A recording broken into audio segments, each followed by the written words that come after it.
Ladies and gentlemen, boys and girls, table tennis fans from the Ukraine. That's right, I said the Ukraine, but maybe Russia. Liga Pro, get around the boys. Welcome to episode number 33 of the Run It Back podcast. Boys are back this fortnight. We've got an absolute banging episode coming up for you. Off the back of some banging fights, boys. So I'm super excited, but first, let me introduce my co-host, the man behind the buttons, producer DL. How are we?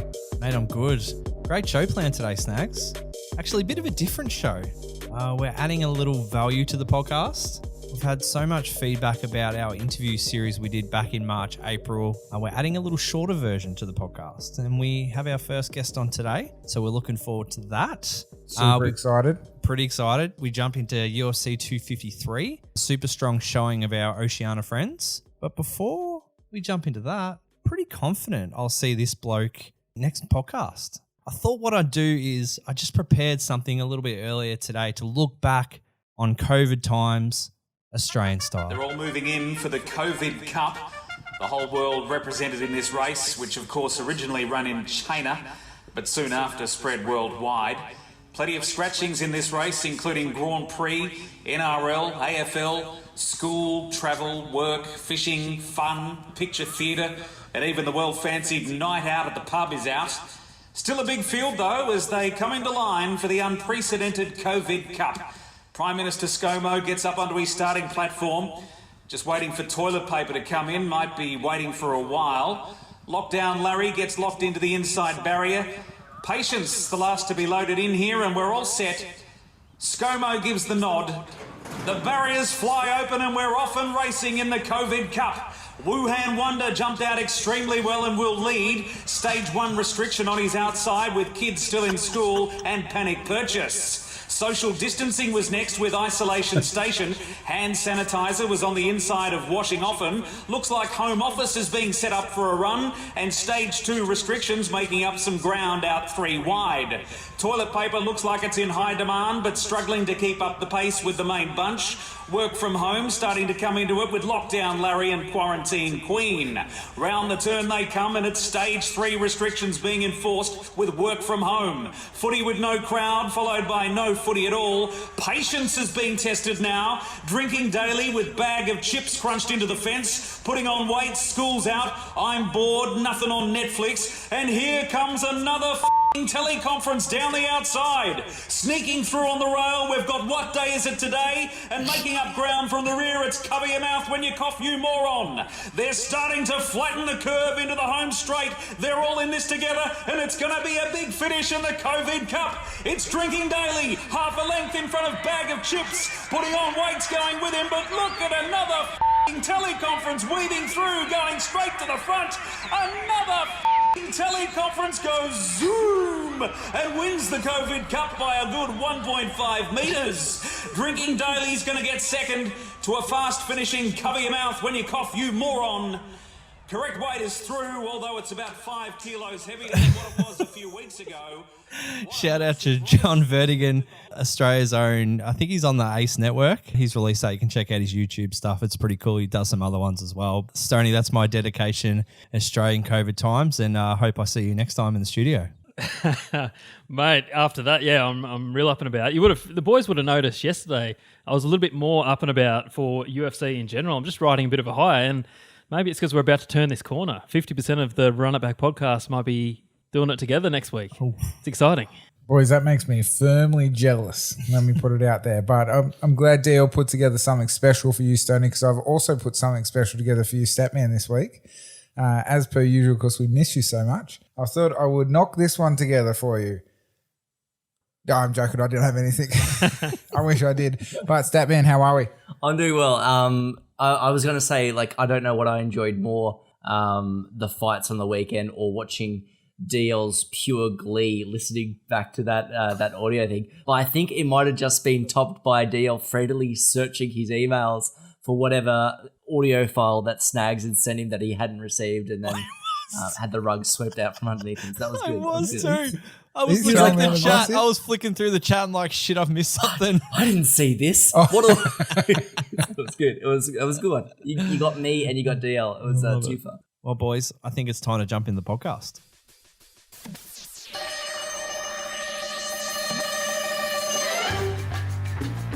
Ladies and gentlemen, welcome back to week 2 of the highly touted segment, the one where we bring the truth to the fans. That's right, the lie detector is back, and this week we've sent the equipment all the way to New South Wales, to the Freeland, to the man with the stats, Statman. Welcome to the lie detector. Thank you. It's great to be here. Mate, I'm seeing through nervous tones already, boys. Did anyone else see that peak in the picogram over here? Bloody hell, we're in for a big one. So I'll just quickly explain the rules to you once again, as Stoney had last week, shall I? Please. Firstly, we appreciate you being on here and appreciate you being truthful to the fans, first and foremost.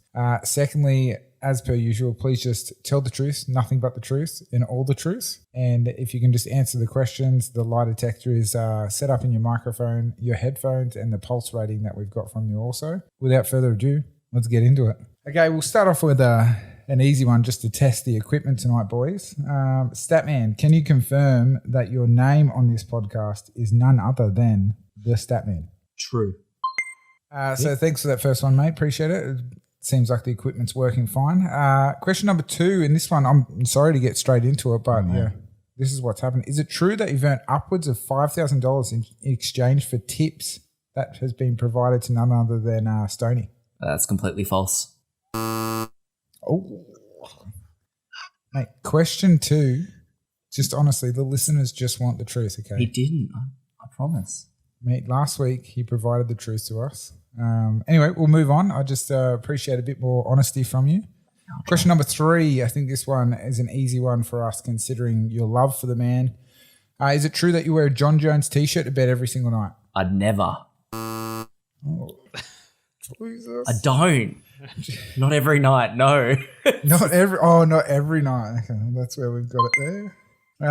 Statman, is it true that you've previously partaken in some martial arts training? I have. Yeah.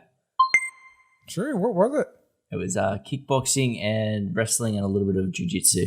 Oh, a little bit of everything. Yeah.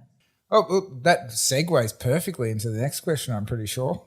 Sent in from a listener, I'm pretty sure this one. If you and your resident 4-stripe white belt Snags were in the cage together, do you think you could come away with a win?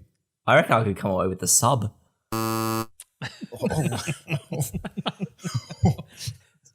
That was a little bit awkward there. He was so confident too.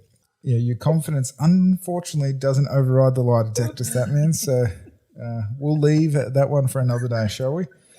Next question, we'll move on to save you any embarrassment. But considering the stats that you throw out, are you secretly an AI robot built by Elon Musk to store as many MMA stats in your world and spread them on the podcast? Can I plead the fifth on this one? Can I just say no comment? I don't have a button for that. Okay, well, we don't want Elon coming after the potty again, do we? That's what happened last time. He knows too much. He does. Is it true you've recently spent all the money Stoney gave you for your tips on a small island on the coast of Greece? True. False. Oh, double true, false. Don't know which one that was from. Trying to throw off the detector, but he did invite the boys after lockdown ended, so we're looking forward to going. Can't wait. Lastly, this one for the fans out there. Oh, it seems like this one would be an easy one to answer. Statman, are the rumors true that you're addicted to having a small bat? I love having a small bat. True. For the listeners out there, we're referring to some table tennis action, not that kind of small bat. But Statman, thank you, and we appreciate you being on the lie detector this week. Where am I posting this? Next week it's going to go to the producer himself, and then, mate, I think I'm going to give myself a run on the stat. Oh. Sorry, on the lie detector. Are you paying postage or? It's heavy. Yeah. Yes. That'll be covered under the Run It Back credit card, my friend. Just chuck it in there. Thank you. Oh, Statman.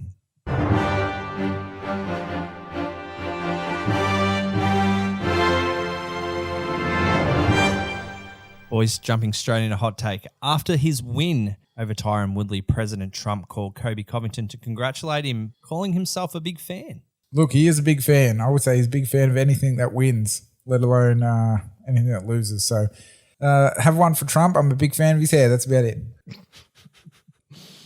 Oh dear. Yeah, no, big fan of what Colby Covington put out on the weekend, clinical fight, and those Republicans stick together. So I'd expect nothing less from the big man in the Oval Office. About the most political statement to make on the podcast, you have to say that it's cool to live in a world where the president is communicating with an athlete from your favorite sport. That is kind of cool. 8 years ago, I would have found it cool if Obama was doing it. 8 years before that with George W. Bush.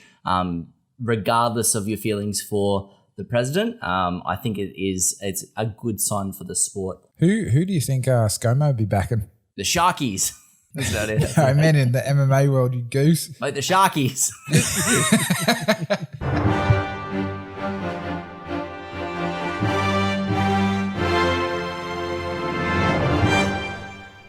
Eugene Berryman was asked if Hooker would be available for a replacement for Dustin Poirier. In response, Dan would be good now, but I'd have to talk him out of it. He's only just started training. Go the Sharkies. Look, I think it would be a wise decision to get talked out of that, considering he's only just gone into fight camp or started training. So I would say well played to Eugene. Keep your boy on the train tracks. Agree with the good man Snags, but Dan Hooker doesn't strike me as someone who would be easily talked out of taking a fight that would propel him right up into the real upper echelon of that division. I think he'd be, well down for that fight, and I think he's quietly confident he'd be able to fare pretty well.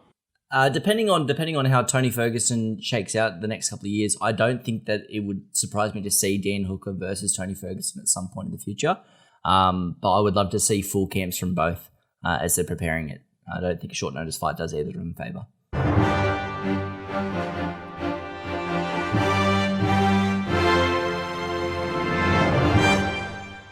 Donald Cerrone is now winless in his last 5 fights. Is the 37-year-old veteran finished with this sport? Look, Snags was actually excited, shouldn't be the right word, but I was glad that he got a draw, only for my own selfish tipping reasons against all you hooligans. But, based off that, I would say, sad to say, but I think old Donald should ride this one out in the sunset. Love him, but get on that horse, baby, and just go bareback and keep riding. For sure. Look, I think we covered this one last fortnight, DL, where, we put this exact question. The one thing I will say in Donald's defense is, unlike, say, Chuck Liddell, who was getting brutally and savagely KO'd fight after fight, Donald is still showing, with the exception of the Conor McGregor fight. Sure, he got busted up by Tony Ferguson, but for the most part, he's still mixing it with some very good fighters. So I don't know if he is done, but certainly that's a fairly compelling statistic. 5-fight losing streak is never good for the record. I'd have to say that, and we did touch on it, the Cowboys probably not done with the sport, but the sport's probably done with him.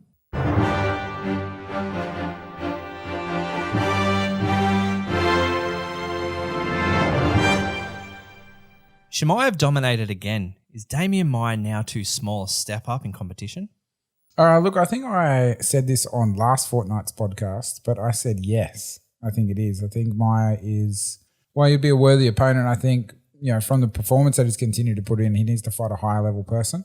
And I'd love to see it because he's finishing boys quick, and Snags wants to get his money worth, baby. Look, I think we see the company do this a lot where they've got a prodigy coming up, and no matter how quick they're coming up, we saw it a little bit with McGregor. We saw it certainly with Sean O'Malley, and we're seeing it a little bit again here with Chimaev, that I think they're just looking for a name to really propel him and keep that momentum going. I'll tell you what, though, an interesting fight that I would love to see is luckless Leon Edwards, who's complaining that nobody wants to fight him.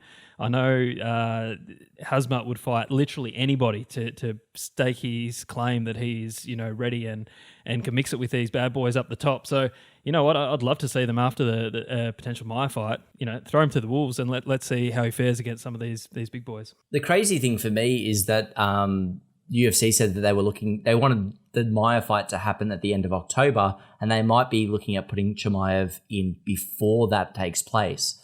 So they might be giving him another fight before Damian Maia and keeping the original Damian Maia spot in October, which would be insane. But at this point, Damian Maia is ranked 7th, and I still think that I don't think that is a good fight for Maia to take at all, which is crazy for a guy who's been in the UFC for 67 days.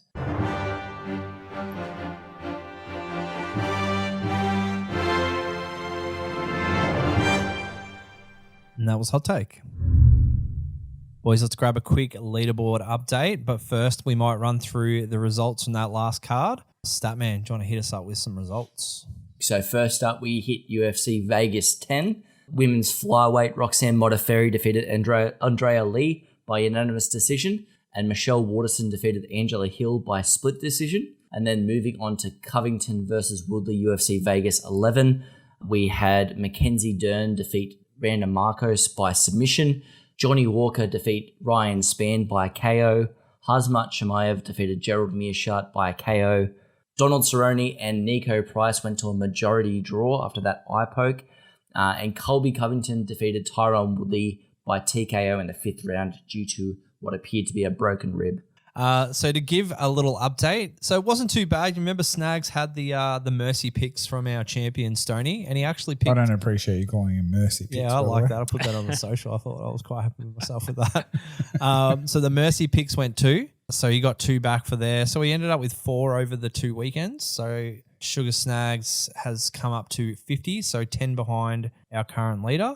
Myself is at 54, so I got 3 over the weekend. Statman had a horror Waterson Hill run. He got 0. Yeah. And then picked up 2 for the Woodley Covington fight. Stoney, our champion, finished with 3. So Statman's 57 and Stoney is 60. So well done, Stoney.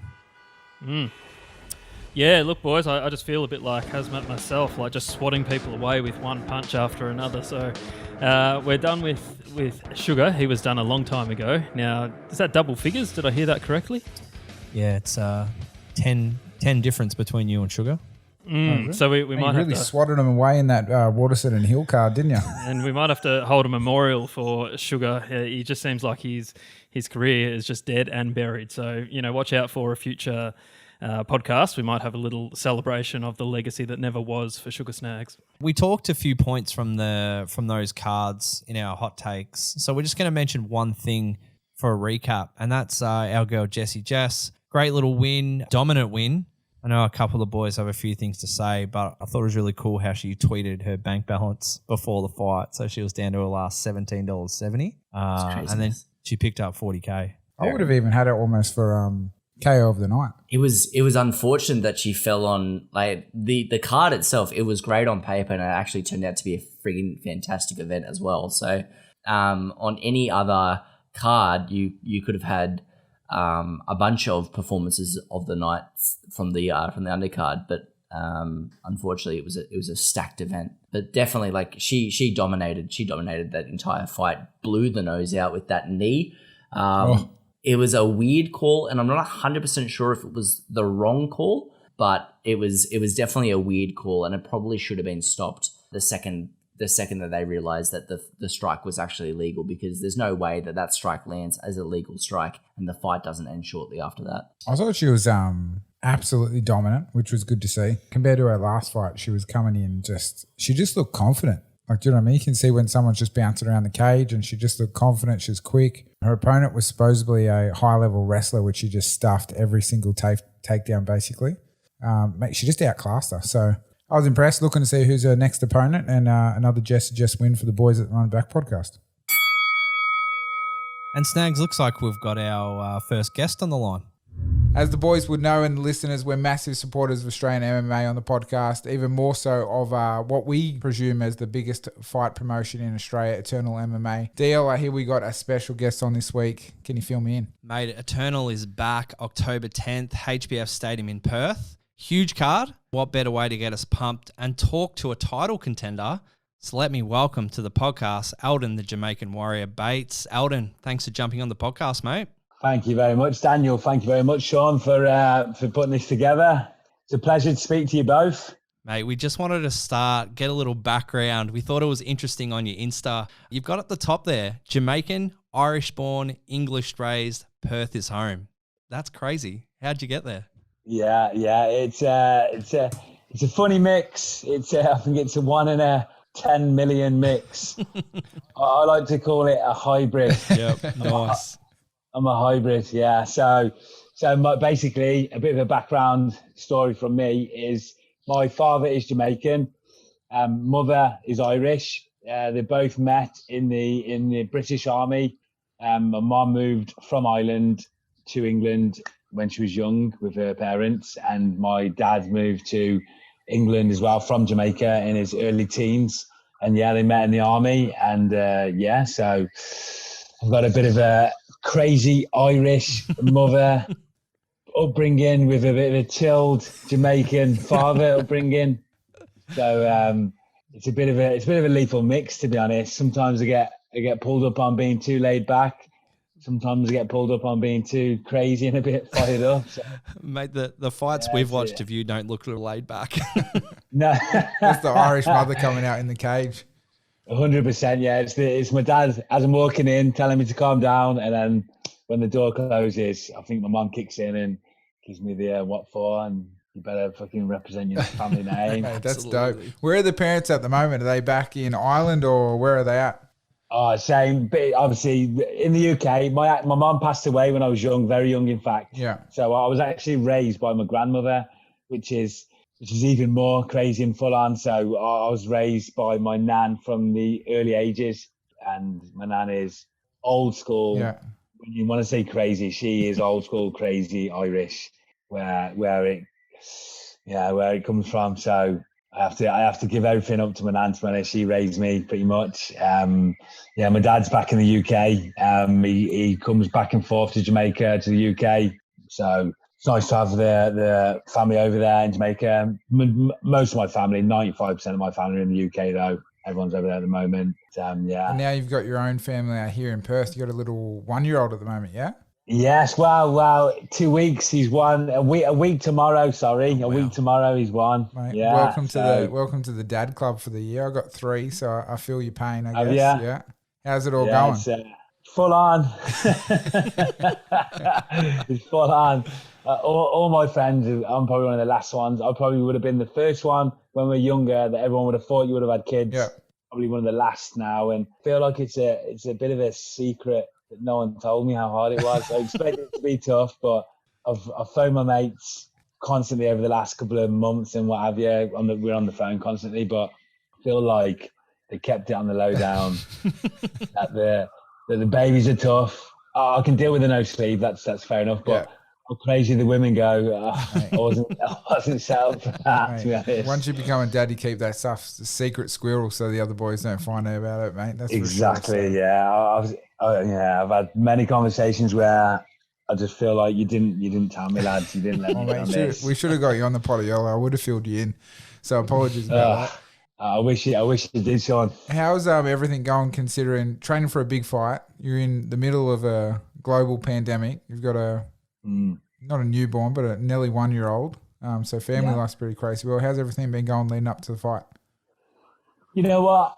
It's going amazing. Very cliche. I feel like there's in my life anyway, and I'm sure with everyone else, there's always something going on. There's always crazy stuff going on. So say, for example, my fiance, she's starting a business. I'm working full time, training for a fight, training every day, 2 hours plus every single day, double sessions Friday, double sessions Saturday, supposed to be resting Sunday, but we always end up going for some kind of relaxing cardio, whether it's swimming or just walking down the beach. I feel like this is a hectic time in life, but for me, I've put so many years into this. I don't expect anything different. I expect it to be like this. If it was smooth and it was all just training and get to relax through the day, and I wouldn't know what to do with myself. So I get up at 4 a.m. I go to work till probably 1, 2 o'clock. I get home, shower, feed, chill with my son, and then straight to the gym. So it's hectic, but I enjoy it. I enjoy being like that. When stuff's quiet, I'm expecting something to go wrong. So when it's hectic and it's crazy, that's what the kind of upbringing I've had. So I'm used to it. I thrive off it. Yeah, it's good. Now, this fight with Jack in Eternal 53, it's because it's been such a strange year. Did you have an opportunity to think about this a little bit earlier, or is this something that's just presented recently?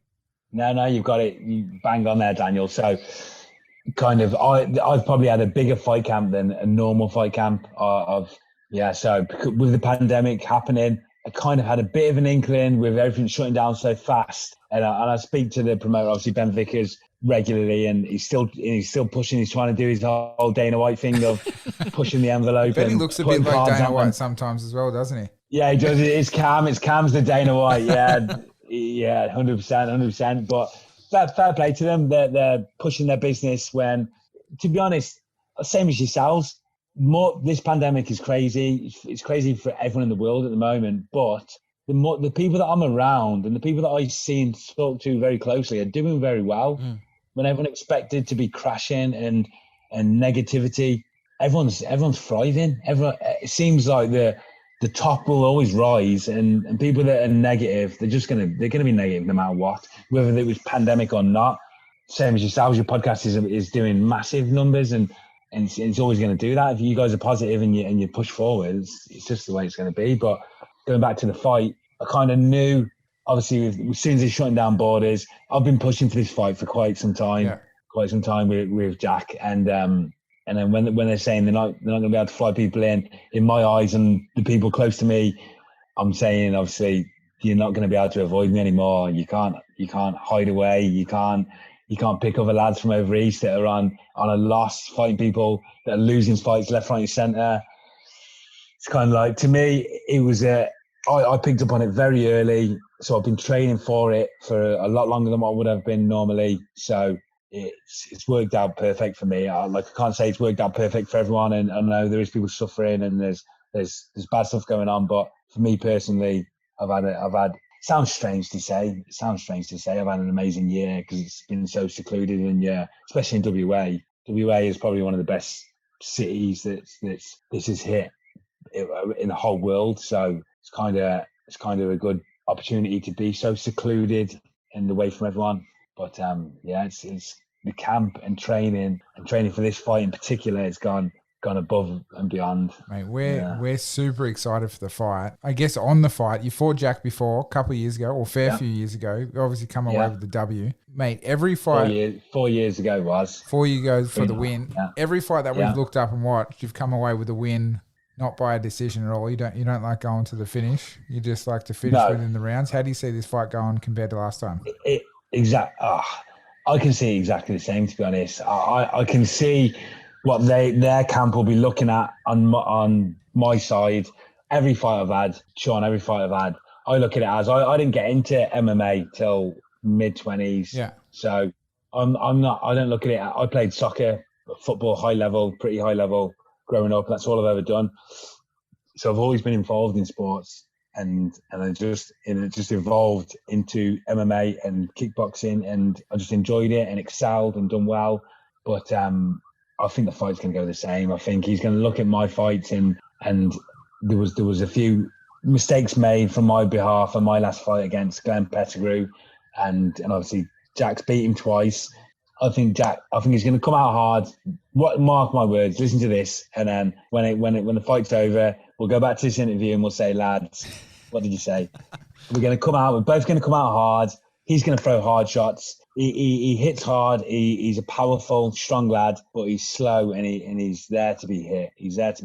I'm a very fast, strong striker. Obviously, there's no point in lying. There's no point in saying, "Oh, you're this and I'm that." Yeah. And for a fact, he's going to get hit and he's going to try to wrestle. He's going to try and wrestle to save his life. But there's a few secrets we've been working on and different stuff where if he's looking at my last fight, you're mad to even think I'm going to come out. You're crazy. But how I think the fight's going to go, I think we're both going to come out strong.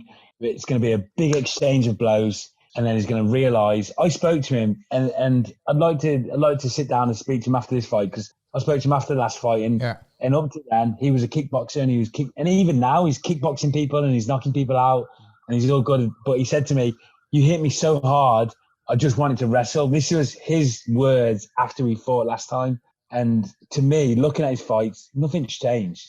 I've got better. He's got better. My power, it's natural. You don't train power. I come out to finish guys. I'm never going to be the world champion welterweight UFC fighter. My dream is to get to the UFC and put on some good shows. I listen to Dana White. I'm a big fan of MMA, a big fan of UFC, MMA in general. But it's entertainment. At the end of what do you want to see, guys? When you watch MMA, what do you want to see? Do you want to see Kobe Covington, which is world class. I understand that. I think it's class, but I want to see two guys fight and bang it out, and I'm paying good money to see his fight. I want to see a fight. Yeah. I want to see a fight at the end of the day. There's a reason why Cowboy Cerrone is one of the biggest fan favorites, one of the highest paid fighters. What do you want to see? And if he's got any balls and he's got any brains, he's going to come out and fight me. So I think I want to knock him out. I think I want to come out. It's going to be fast. Big blows landed. He's there to be hit. If you don't see me land some big shots on him, then there's something wrong.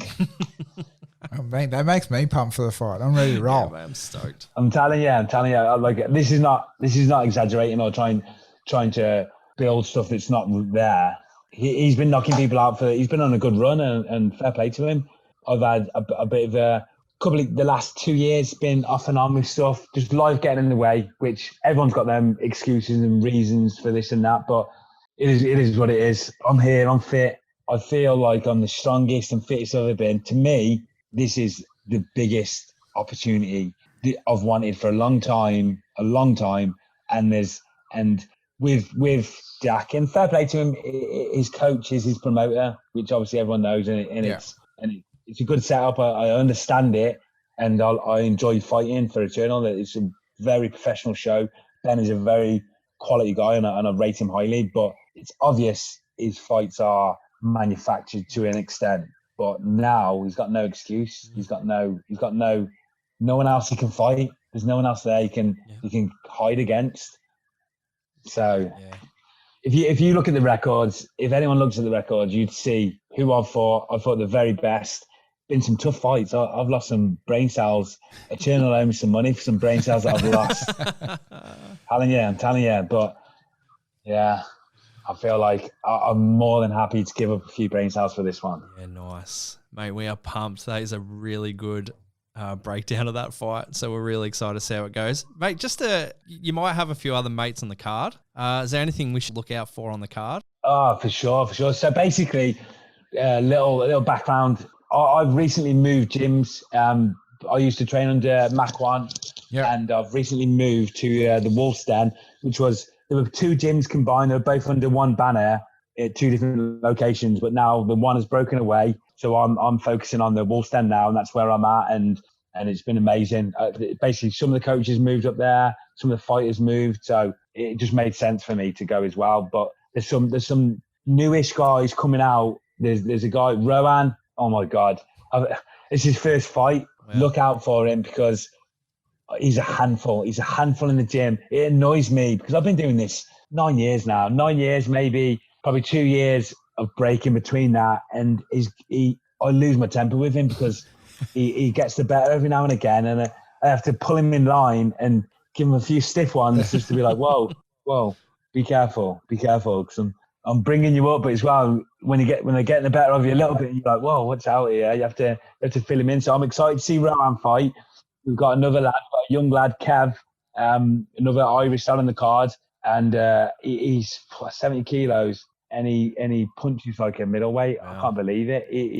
There's me, Glenn, Danny, some big boys in the gym, some big heavy hitters in the gym, and Kev is I'd say he's a smaller guy, but fucking hell, he hits hard. Shit. Look out, October 10th.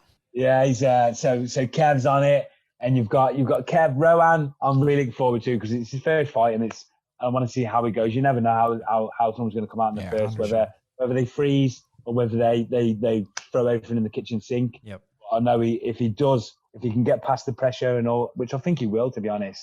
I'm very confident in him, but you never know. So I'm excited to see that. I think Kev is going to be a dominant force in Australia, and especially in WA, in Australia coming up. And then we've got Cam, who is Cam's a full-time fireman. He's very, very chill. It's very chill personality. He's a funny one. So you would look at my fights and you think obviously Aldin's a bit wild and he's a bit crazy finishing fights. Cam is one of these guys where you'll be training, and I'll say to him sparring, and I'll say, Cam, we'll take a bit off today. We'll just play around. And he goes, yeah, cool, we'll play. Comes out 110% every time. 110%. Tries to take your head clean off. And I'm like, you have to match it. I can't not match it. So second he does that, me and him go to. I've had better sparring matches or sparring sessions with Cam than I have fights. I'm like, fuck. If we could video record some of our sparring sessions, I'd get sheer dog points. I'd get my tapology rating would go up. Nice.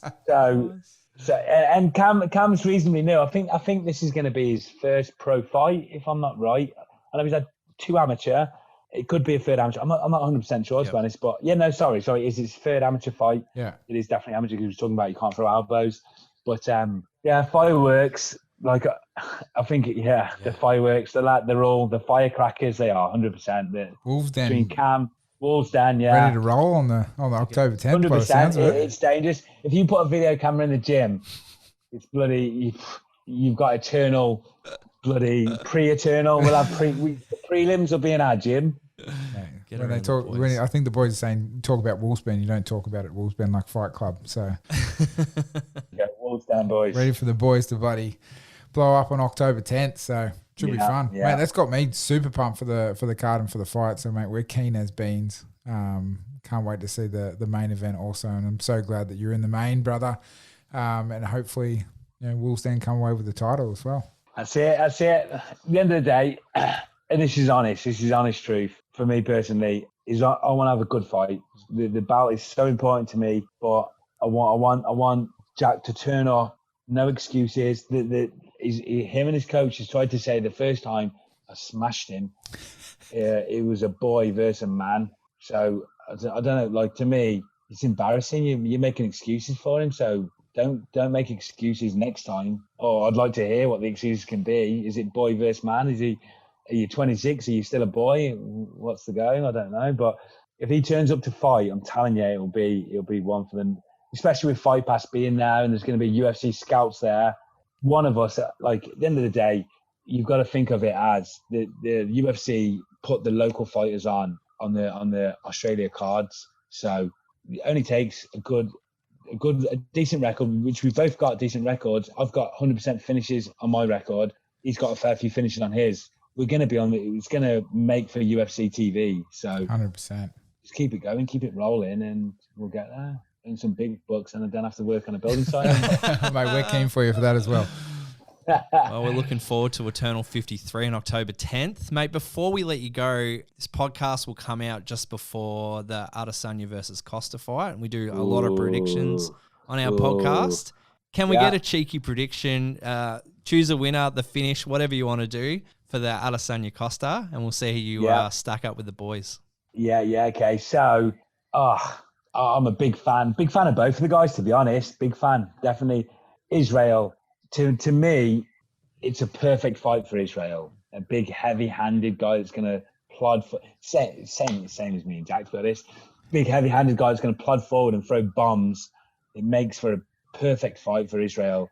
Israel all day long. I know Izzy. I know their guy. I know their camp reasonably well. Not super personal level, but I've spoken to Izzy a few times. I've actually fought one of his close mates that passed away, Jamie Vendiker. So I know them guys. We engage. Ash, good friends. Everyone's close, but this is not friends picking friends. This is Paulo Costa. He's dangerous, super dangerous, and he's going to come throwing bombs. But when you come up against someone that's had over 100 kickboxing fights, you're going to have to show him something that he's not seen before. So Paulo Costa, I think it makes for a good fight, and I think he can definitely land shots. He's not going to come out of this not being hit.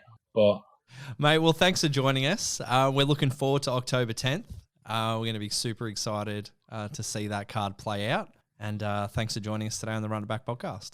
Yeah, Daniel, thank you very much for giving me the opportunity to talk to you guys. Obviously, you guys are killing it. And it's a pleasure to speak to you both. Sean as well, mate. Thank you very much. Awesome. Thanks, bro. Where can the listeners find you on the socials as well, so they can give you a follow? Yeah, give me a follow. So I'm very basic, guys. I've got nothing special. It's always Aldin Bates. Jamaican Aldin.Bates on Instagram, Aldin Bates on Facebook. We've got a Facebook page, Facebook, Twitter. I try and keep up to date as much as I can, but obviously you guys know how it is.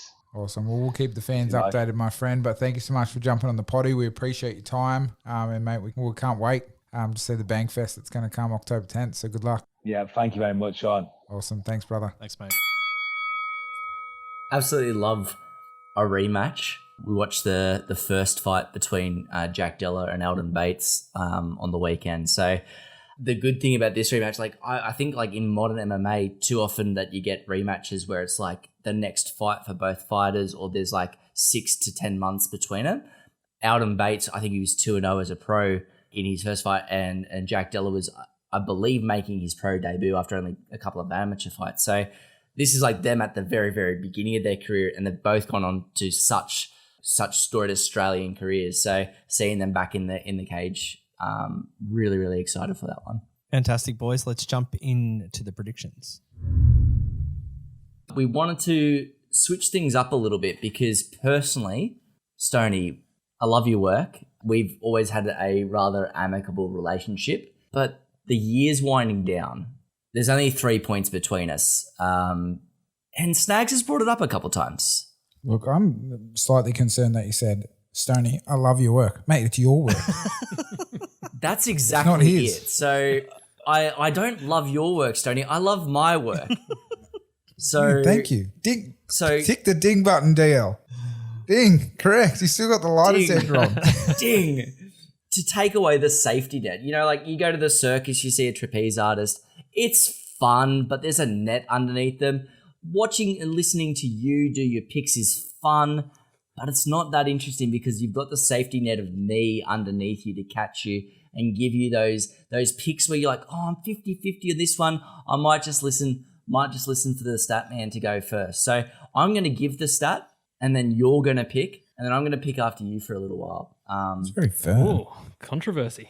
I Do like you know what it. I like about that? Can I just quickly jump in? One, he's talking to you. He's talking to you, Stoney, like you're John Jones, for one. Two, The greatest of the all whole- time. I'll take that as the compliment that it is, com- Snags. Thank you well very done, much. well played. Secondly, he's just referred to himself in the third person throughout that whole entire speech then. So I feel like he's trying to rip off Snags over here. Snags. And thirdly, proceed, my friend. When I'm about to read the stats, I become the stat man. That's how it works. I'm sorry. Now, boys, we're heading into UFC 253. It's got a bit of oceanic flair. So kind of wanted to take a few seconds just to highlight some of the prelim fighters on the card. We've got Aussie boy Jake Matthews, 5-1 streak at the moment in the UFC against Diego Nightmare, or is it the Dream, or what is he, Sanchez? And then we're actually going to take one of the main card fights off, and we're actually going to do our picks for the prelim headliner. So let's jump into that one now, boys. In the lightweight division, we've got Brad Riddell versus Alex Da Silva.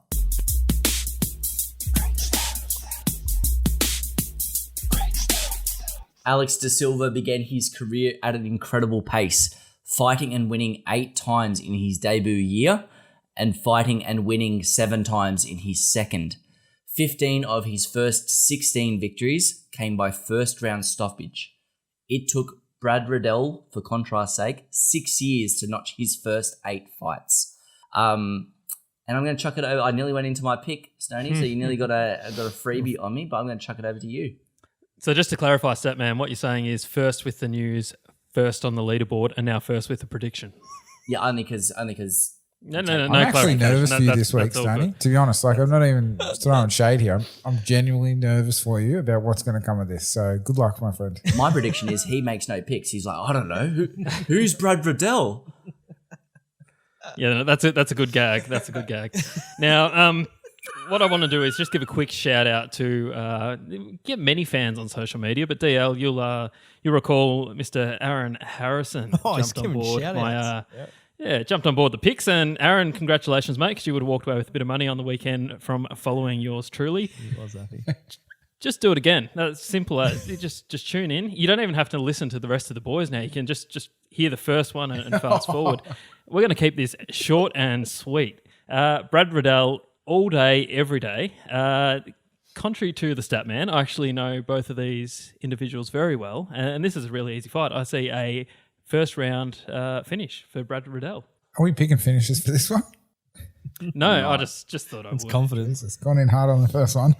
I'm going Brad Riddell. All right, what's the finish?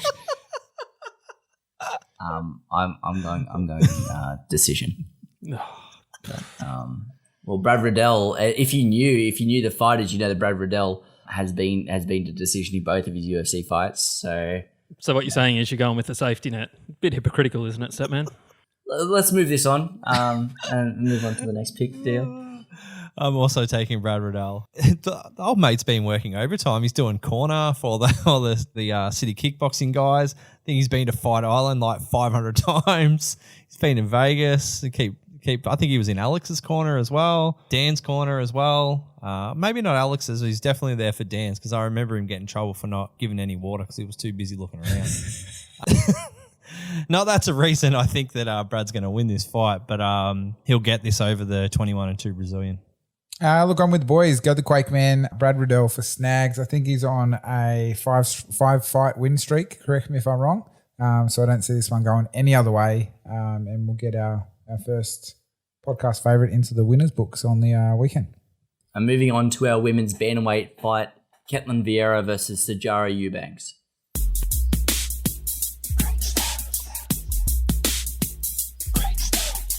Sijara Eubank made her way through her 3 Ultimate Fighter 26 opponents en route to competing for the inaugural UFC Women's Flyweight title. Unfortunately, due to issues with the weight cut, Eubank had to withdraw from the title fight the day before the fight, making her the second Ultimate Fighter competitor to win a shot at the title, but flub it due to a weight cut mistake. The first one was Travis Lutter, who failed to make weight for his Ultimate Fighter 4 title shot against Anderson Silva. Lutter did show up, still compete, and get choked out in the second round by the Spider. Stoney. Statman, how convenient, playing right into your hands. I actually don't know a lot about these two fighters, but what I will say is I know that Eubanks has been a lot more active, but from memory, and this is where I'll just say, correct me if I'm wrong, Vieira fought Kat Zingano. We're going back a while. Am I thinking the right fighter? I believe so, yes. Yeah. Okay. On that basis, I do rate Ketlen Vieira. So when in doubt, disregard activity and go the better fighter. So Ketlen Vieira for Stoney. I will go with Ketlen Vieira as well, Stoney. My reason is slightly different. The Kat Zingano fight was a close fight. It was the end of Kat Zingano's competitive career. I know she's doing well in Bellator at the moment, but actually, I believe she lost. I have a hard and fast rule. Any person who loses to Betch Kohea, I do not pick. And unfortunately, Sijara Eubanks has a loss to Betch Kohea. I do not pick her. So I am going Ketlen Vieira in this one as well. Yeah, Ketlen Vieira for me as well. I think she got knocked out pretty clean in 245. And I think that was Holly Holmes' opponent in the next fight as well. Kat Zingano, Sarah McMahon. Like, she's beaten some talent. There's no reason why she can't get this done. So Vieira for me, please. Look, boys, we're all rolling in the same picks at the moment, unfortunately. I'm going Vieira as well. I think the same as Stoney. I had a look at the stats sometime today. I know she's had a fair few cancelled bouts along her journey in 2020, but looking at the opponents that she's cleaned up in the last couple of fights, I think she'll get it done. Well. Look at the boys just fall into line. It turns out it doesn't matter if it's Stoney or the Statman. You know, we're always leading the way, Statman. So I feel the pressure that you must have felt for many, many months. But, you know, it's interesting watching these other boys sit and take pot shots from afar. Maybe. And then, maybe I've been directing my anger at the I see what's happening here, DL. Oh, Bo's making up after Stoney quickly slips another 50 in his bank account. I've wronged you, Stoney, and I've Look, take this love story to the Sun Files, boys. Let's keep going. Oh my God. This breaking news with Stoney better have something to do with corruption. Breaking news with Stoney.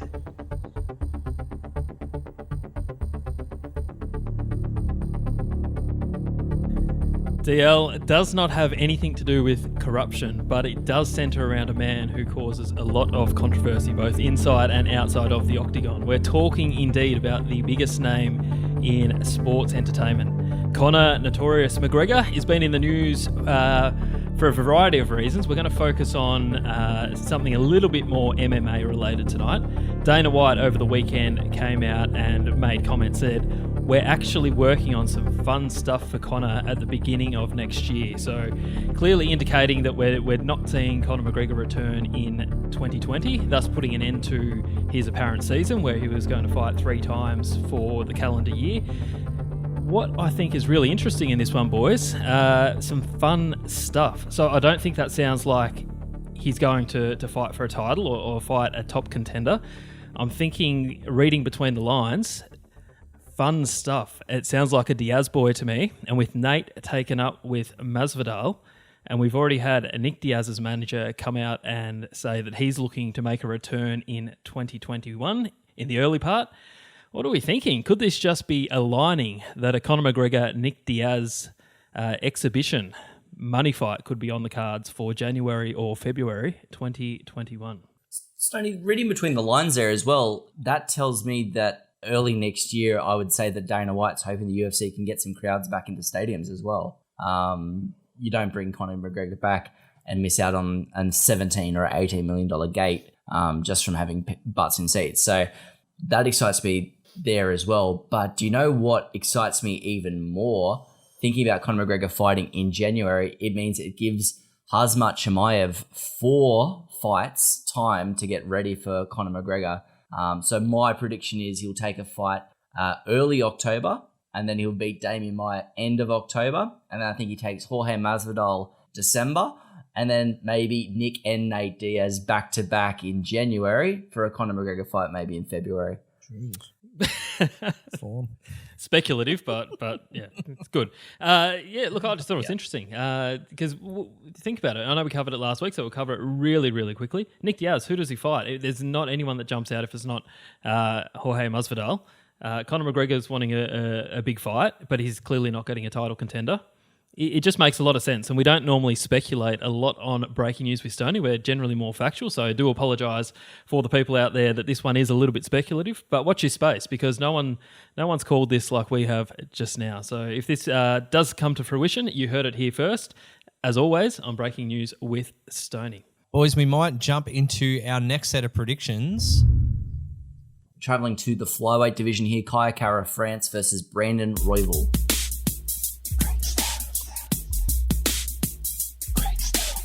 At AFC 7 in Victoria, Australia, Kara France fell through the ropes to the outside of the ring, hitting his head and being declared unable to continue his fight. Frustrated with the continued ban on cages in Victoria at the time, AFC would host the rematch in New South Wales, promotion's only Australian-held event by the promotion to take place outside of Victoria. Shortly after, citing concerns for fighter safety, Victoria would eventually lift the ban on cages for MMA, opening the door for the UFC to host events in the state.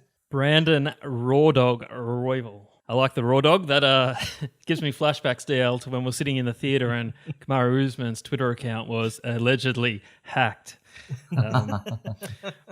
But Kara France, speaking of nicknames, is ironically nicknamed Don't Blink, which is funny because 7 of his last 8 fights have ended in decision. But that being said, look, we like the city kickboxing dudes on this podcast, and I think Kai's got enough tools to get this one done. So, but yeah, I don't mind the Raw Dogs. I'm a little bit torn, but yeah, going with Kai on this one, boys. I'm going to step away from Stoney on this one. I'm going to take Brandon Royval. Strength of competition is the big one for me. So Kai Kara France has a very good streak happening. He's got a good record in the UFC and leading up into the UFC. I think he's on a 2-4-6-8-9-1 run in MMA at the moment. Whereas Brandon Royval, he's only 1-0 in UFC, but that one does come over Tim Elliott, who is one of 5 fighters to win an Ultimate Fighter and get a title shot off the back of it. And he put up a good fight against Mighty Mouse Johnson at the time as well. So I'm ranking Royval's victory over Tim Elliott, and I think that he probably has enough to get it done in this fight. I think the city kickboxing boys really perform well when they're on the same card, and Shane Young's on this card as well in the early prelims. Early prelims or just the very, very early on in the normal prelims. So that'll be, if Kai gets up as well, it's 3 out of 4, and then we only need Izzy to get up after that. So I think the boys all together, they did camps together, they quarantined together. It's a tight bond there, so I think they'll get them all across the line. So Kai, Kara, France for me as well. Look, I'm going to back Kai as well for several reasons, boys. One of the big ones is he's the only fighter in this fight out of the 2 boys that has beat 2 people with the last name of Wu. And if you look at that, they both got W's in it, and I think that's what Kai's going to get, the W, my friend. So I'm backing him in, and I'm looking forward to a knockout from our boy as well. That's some stats for you, isn't it? Did you know that stat, man? That was snag stats. I love it. I think that provided a level of detail to the match that we'll never have Tell you again. what I was thinking about. If he had 3 woos, I was thinking about Kenny Woo from Mighty Ducks. Woo, woo, woo, Kenny Woo. Does anyone ever watch that? I think that's the second time I brought up Mighty Ducks on this podcast. Anyway, proceed. Well, moving on to our co-main event, the light heavyweight title fight, Dominic Reyes versus Jan Blachowicz.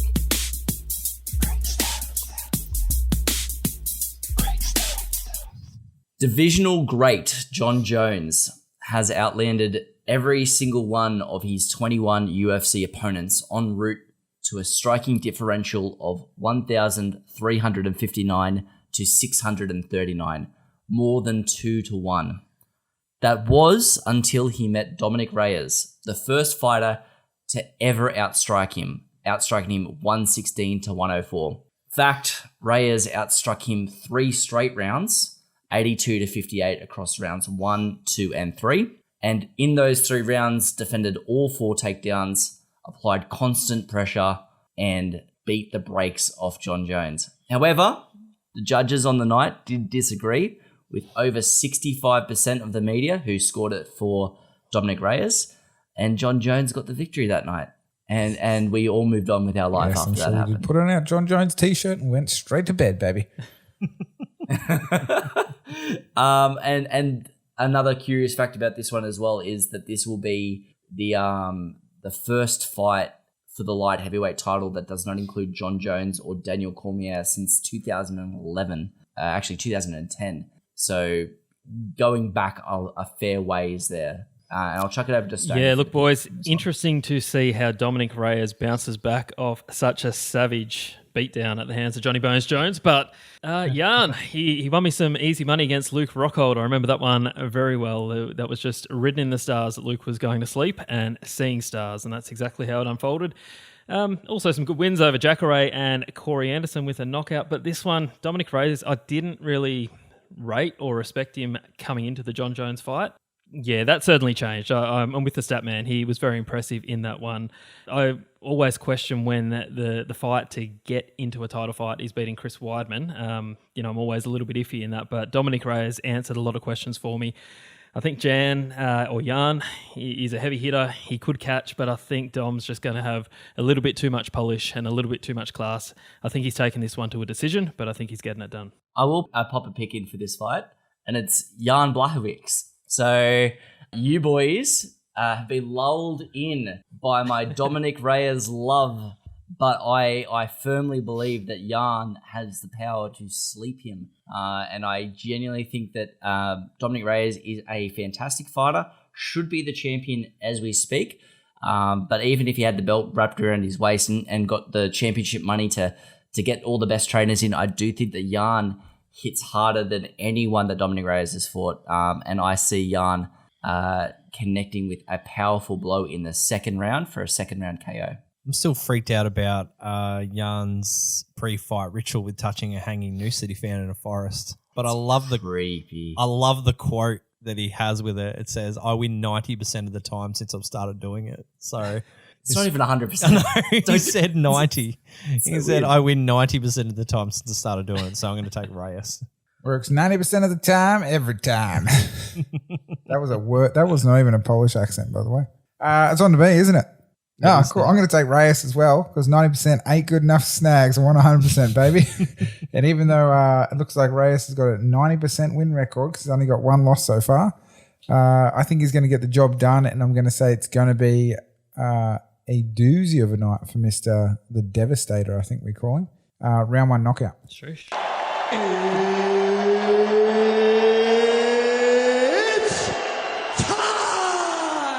We have the middleweight championship match, Israel Adesanya versus Paulo Costa.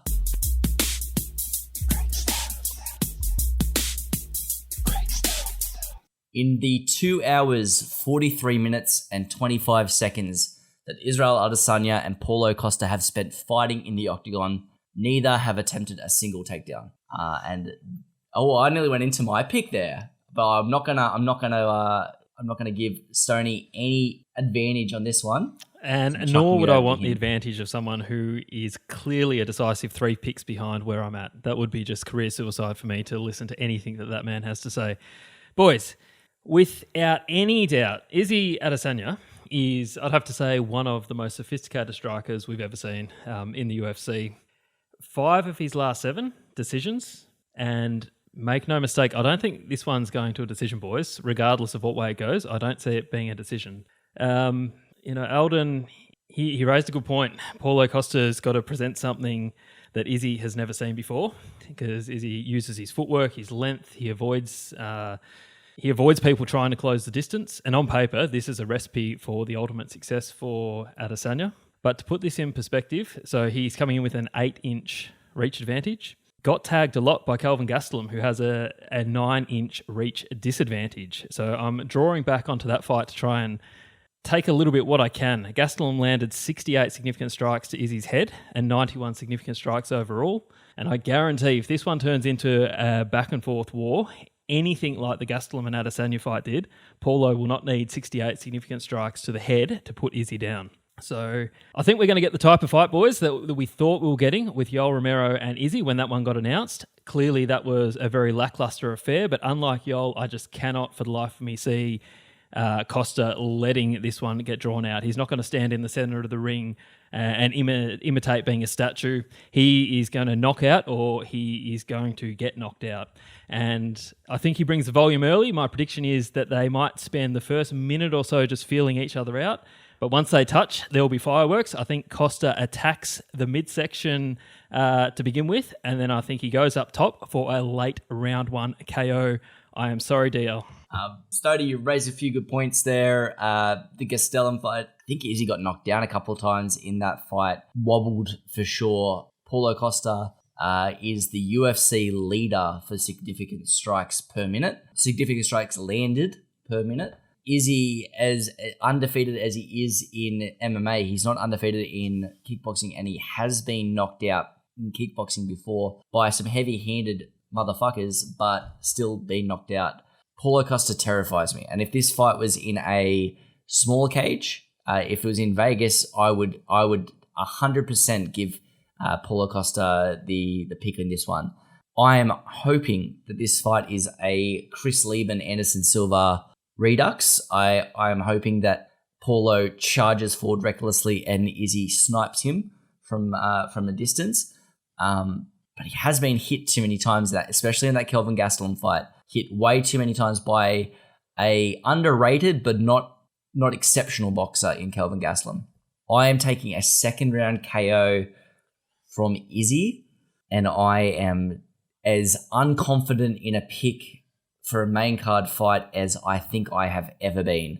This might be one where I even hedge a bet on Paulo Costa to offset myself, but I'm taking Izzy in this one by second round KO. I think his striking's too good, but Costa is the scariest person in the UFC at the moment. Boys, it's an easy one for me and a predictable one. Ever since that faithful night in Perth, I've been on my boy Izzy, and he hasn't let me down since. So for me, this is an easy one, going third round TKO for my boy Israel Adesanya. A big call from the man with the buttons. And I'm going to talk about Ricky Martin, boys, because he never wears a shirt. So I'm going to roll into my tip on the back of that one. I'm going to go our boy Izzy as well. Paulo Costa, I'm a bit nervous about this one, to be honest, but it should be an absolute bang fest of a fight. Paulo Costa is a deliciously good-looking man, by the way. FYI to the lads on the potty and the listeners out there. Holy dooly. Ricky Martin, eat your heart out. I'm going to go for Izzy, though, and I'm going to go hard. I'm going to go round 1 TKO. That's it. That's it from Snags, baby. Nice, boys. That wraps out our predictions. Stoney, you probably thought I was going to stitch you up with the secret audio once again. I sensed it was coming. That's a way back episode, that one. So anyway, boys, let's jump into our final segment of this evening, the Run It Back Punters Club.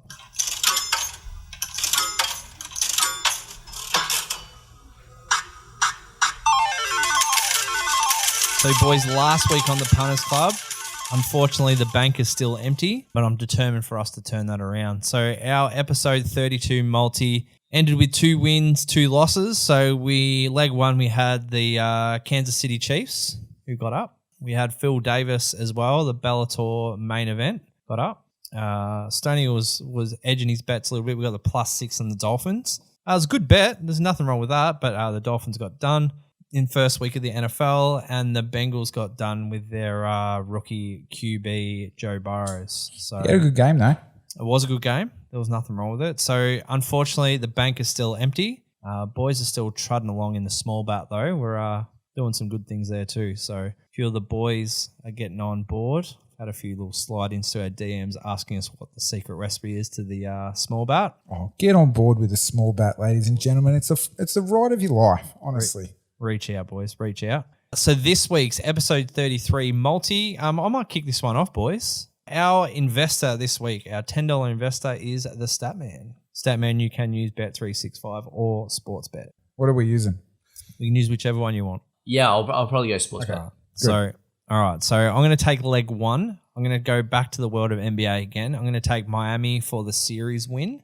And that's at $1.73 on Sportsbet, so very exciting. Stoney? The Dolphins let us down, didn't they, boys? And there's an old saying, if at first you don't succeed, try and try again, my friends. Don't do it. And last year it took us 8 tries before we finally succeeded. So let's hope this year goes a little bit better. But in all seriousness, we're not being super speculative here. This is Miami Dolphins and Jacksonville. This is a very, very even matchup, in my opinion. The odds are favoring Jacksonville. I'm looking at Miami at $2.22 on the nose just to play it safe, just because I feel like I owe the boys one. I'm going to go at the handicap, so plus 2.5, Miami $1.97. Smart betting. That's right. I'm bringing mine over to Australian footy, the NRL, and I'm taking my childhood team, the Newcastle Knights, over the Gold Coast Titans at $1.54.